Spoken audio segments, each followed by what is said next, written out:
Alright, today we're going to be doing a keyboard replacement on a Lenovo B570 laptop. I've been having some issues with it, with these buttons here. They start to stick when it's cold. Right now they're not doing it too much, but when it's cold they stick and you hit one and it stays stuck down. So went ahead and ordered another keyboard off of eBay. This was about $7, very cheap. So I'm just kind of verifying that it's the right one and it lines up fine.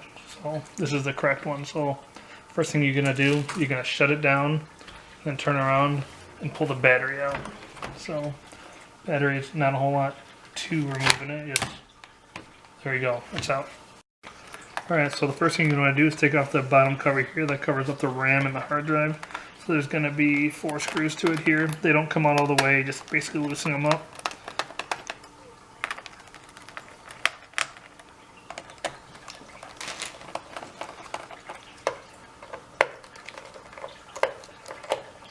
Alright, so they're all loose. Now go ahead and take a little pry tool like that, flip them under there.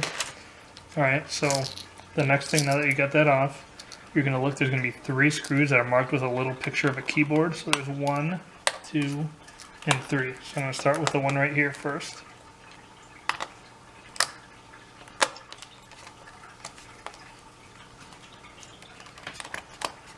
Alright, so there's 1 screw out. Next one. 2.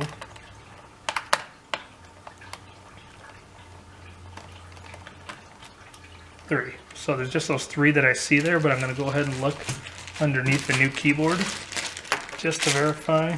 And 1, 2, 3. So that's all that's holding this thing. So I'm going to go ahead and flip it over. There's the keyboard. I'm not too sure how well it's going to come out, so I'm kind of looking here. It's looking like I'll probably have to push it upwards.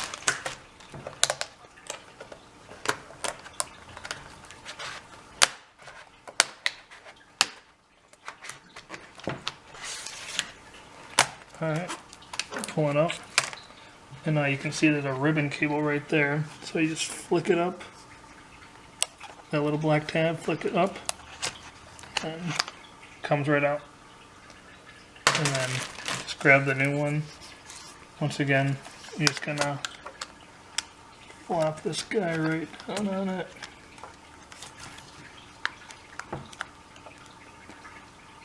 If you look at it, it's actually slightly different, but it'll work. And it's made for this, as marketed as the same one, so I suppose we'll see once I put it back together.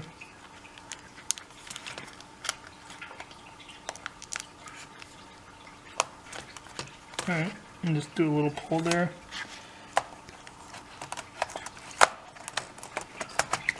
Now just put this guy back in, push down.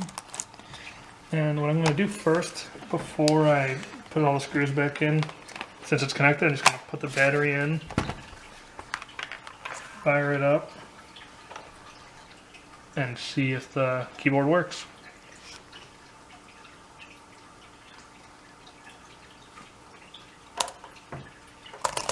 Yep, it works. Let's see. I'll just go into Windows just to verify that the keys do what they should.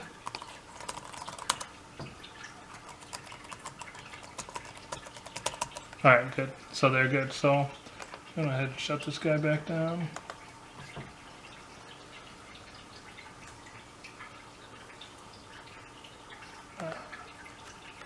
And flip it over, yank the battery back out.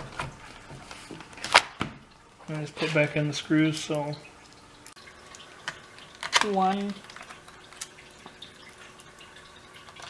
2,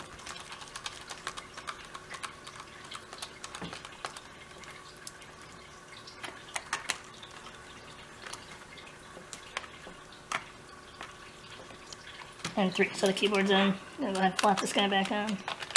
You can see there's little tabs on the bottom, so you go from the bottom first and then just kind of push down.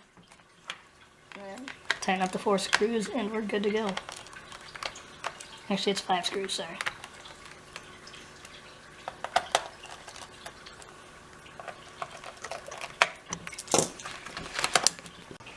There you go, and that's it. Less than 10 10 minutes and it's good to go. So yeah, if you have any questions, comments, concerns, just leave them down. But as you can see, it's pretty straightforward.